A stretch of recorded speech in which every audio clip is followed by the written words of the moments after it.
ನಮಸ್ಕಾರ. ನಾಡಿನ ಪ್ರಸಿದ್ಧ ಕವಿ ರಾಜು ಹೊಂಗೆತೋಪು ಅವರು. ಚಿಕ್ಕೋಡಿ ಚಿನ್ನಸ್ವಾಮಿ ಅವರಿಗೆ 2 ನಮಸ್ಕಾರ. 2 ನಮಸ್ಕಾರ. ಹೌದು, ಒಂದು ನಿಮಗೆ, ಇನ್ನೊಂದು ನಿಮ್ಮ ದಾಸವಾಳಕ್ಕೆ.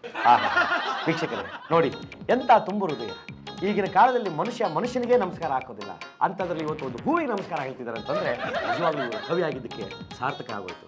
ಸಂದರ್ಶನ ಇಲ್ಲದೆ ಹೋಗಿದ್ದಿದ್ರೆ ಇದೇ ಖುಷಿನಲ್ಲಿ 2 ನಿಮಿಷ ಮೇಕಪ್ ರೂಮಲ್ಲಿ ಜೋರಾಗಿ ಕಳಕಳಾತ ಹತ್ತುಬಿಟ್ಟು ಬಂದ್ಬಿಡ್ತಾ ಇದ್ದೆ. ಇಲ್ಲಿ ಈಗ ವಿಚಾರಕ್ಕೆ ಬರೋಣ. ನೋಡಿ ರಾಜು ಹೊಂಗೆತೋಪು ಅವರೇ, ನಿಮ್ಮ ಹೆಸರು ರಾಜು ಅಂತ ಇದೆಯಲ್ಲ, ಆ ರಾಜು ಜೊತೆ ಹೊಂಗೆತೋಪು ಅಂತ ಹ್ಯಾಕ್ ಸೇರ್ಕೊಳ್ತು ಅನ್ನೋದನ್ನ ಒಂದು 2 ಮಾತಲ್ಲಿ ನಮ್ಮ ವೀಕ್ಷಕರಿಗೆ ತಿಳಿಸ್ಕೊಡ್ತೀರಾ? ನಮ್ಮ ತಾತ ಅವ್ರದ್ದು ಒಂದು ಹೊಂಗೆ ತೋಪಿತ್ತು. 1 ನಿಮಿಷ ವೀಕ್ಷಕರೇ, ಗಮನ ಇಟ್ಟು ಕೇಳಿಸ್ಕೊಳ್ಳಿ, ನೀವು ಮುಂದುವರಿಸಿ. ಆ ಹೊಂಗೆ ತೋಪಲ್ಲೇ ನಾನು ಹುಟ್ಟಿದ್ದು. ಅಂದ್ರೆ ಮರದ ಮೇಲೆ ಅಲ್ಲ, ಆ ಹೊಂಗೆ ತೋಪಲ್ಲಿ ಒಂದು ಗುಡಿಸ್ಲಿತ್ತು, ನಾನು ಹುಟ್ಟಿದ್ದಲ್ಲೇ. ಹಾಗಾಗಿ ರಾಜ ಜೊತೆ ಹೊಂಗೆ ತೋಪು ಸೇರ್ಕೊಳ್ಳು. ವೀಕ್ಷಕರೇ, ನಿಜವಾಗ್ಲೂ ಇವ್ರ ಇತಿಹಾಸ ಬಹಳ ಆಸಕ್ತಿಯಿಂದ ಕೂಡಿದೆ. ನೋಡಿ ರಾಜು ಅವರೇ, ನೀವು ಈಗಾಗಲೇ 991 ಕವನಗಳನ್ನು ಬರೆದಿದ್ದೀರಾ. ಇನ್ನು 9 ಕವನ ಬರೆದ್ರೆ ತಾವು 1000 ಕವನಗಳನ್ನು ಬರೆದ ಧೀರ ಅಂತ ನಾಡಿನಲ್ಲಿ ಒಂದು ದಾಖಲೆ ಆಗುತ್ತೆ. ಆ ಉಳಿದ 9 ಕವನಗಳನ್ನು ಯಾವಾಗ ಬರಿಬೇಕು ಅಂದ್ಕೊಂಡಿದ್ದೀರಾ? ಹೇಳ್ತೀನಿ. ಆ ಉಳಿದ 9 ಕವನಗಳನ್ನ ನನ್ನ ಬಾಳ ಸಂಗಾತಿಯಾಗಿ ಮೀಸಲಿಟ್ಟಿದ್ದೀನಿ. ಹೌದೇನೋ? ಹೌದು. ಆಕೆ ಬಂದ ನಂತರ ಅದನ್ನು ಬರೀಬೇಕು ಅಂತ. ನೀವು ಎಂಥ ಹುಡುಗಿಯನ್ನ ಇಷ್ಟಪಡ್ತೀರಾ? ಚಿಕ್ಕೋಡಿ ಅವರೇ, ಎಂಥವಳು ನನ್ನ ಬಾಳ ಸಂಗಾತಿಯಾಗಿ ಬಂದರೆ ಸರಿ ಹೋಗುತ್ತೆ ಅಂತ ನೀವೇ ಹೇಳ್ಬಿಡಿ.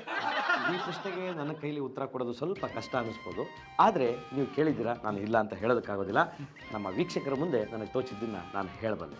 ಸಾಹಿತ್ಯವನ್ನು ಮೆಚ್ಚಬೇಕು, ಸ್ವಂತ ಬರೆಯೋದಕ್ಕೆ ಬರಬೇಕು.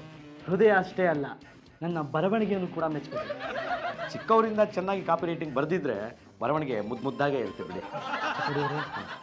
ಮಾತಾಡಬೇಡ್ರಿ, ನಾನು ಹೇಳಿದ್ದು ಕಾಪಿ ರೈಟಿಂಗ್ ಅಲ್ಲ, ನನ್ನ ಸಾಹಿತ್ಯದ ಬರವಣಿಗೆಯನ್ನು ಮೆಚ್ಕೋಬೇಕು ಅಂತ. ವೀಕ್ಷಕರೇ, ದಯವಿಟ್ಟು ಕ್ಷಮೆ ಇರಲಿ. ನೋಡಿ ರಾಜು ಹೊಂಗೆತೋಪು ಅವರೇ, ತಾವು ಪಟ್ಟಣದ ಹುಡುಗಿಯನ್ನು ಇಷ್ಟಪಡ್ತೀರಾ ಅಥವಾ ಹಳ್ಳಿ ಹುಡುಗಿಯನ್ನು ಇಷ್ಟಪಡ್ತೀರಾ? ಚಿಕ್ಕೋಡಿ ಅವರೇ, ಪಟ್ಟಣದ ಹುಡುಗಿ ಅಂದರೆ ಪಾಪಡಿದ್ದ ಹಾಗೆ, ಹಪ್ಪಳ ಬಹಳ ಸೂಕ್ಷ್ಮ, ಮುಟ್ಟಿದ ಕೂಡಲೇ ಮುರಿದೋಗ್ತಾರೆ ಅಂತೀರಾ? ಅದೇ ಹಳ್ಳಿ ಹುಡುಗಿ ಅಂದರೆ ಪಾಕಂ ಪಪ್ ಇದ್ದ ಹಾಗೆ, ಪೂರಾ ಸ್ಟ್ರಾಂಗ್ ಅಂತೀರಾ? ಇನ್ನೇನು ಮತ್ತೆ. ಚಿಕ್ಕೋಡಿ ಅವರೇ, ನಮ್ಮ ತಂದೆ ತಾಯಿಗೆ ಹಳ್ಳಿ ಮನೆ ಅಂದರೆ ತುಂಬ ಇಷ್ಟ. ಯಾಕಂದರೆ ಅಲ್ಲೊಂದು ತುಂಬಿದ ಸಂಸಾರ ಇರುತ್ತೆ. ಅಂತ ತುಂಬಿದ ಸಂಸಾರದ ಹುಡುಗಿ ಕಂಡ್ರೆ ನಮ್ಮ ಅಪ್ಪ ಅಮ್ಮನಿಗೂ ಇಷ್ಟ, ಹಾಗೆ ನನಗೂ ಕೂಡ. ಭಾಳ ಸಂತೋಷ. ರಾಜು ಹೊಂಗೆತೋಪು ಅವರೇ, ಇಷ್ಟೊತ್ತು ನಮ್ಮ ವೀಕ್ಷಕರೊಂದಿಗೆ ಸುಮಾರು ವಿಚಾರಗಳನ್ನು ಹಂಚಿಕೊಂಡ್ರಿ. ಅದಕ್ಕಾಗಿ ನಮ್ಮ ವೀಕ್ಷಕರ ಪರವಾಗಿ ಹಾಗೂ ನಮ್ಮ SLTV ಪರವಾಗಿ ನಿಮಗೆ ಧನ್ಯವಾದಗಳನ್ನ ತಿಳಿಸ್ತಾ ಇದ್ದೀವಿ. ಚಿಕ್ಕೋಡಿ ಅವರೇ, ನಿಮಗೆ 2 ನಮಸ್ಕಾರ.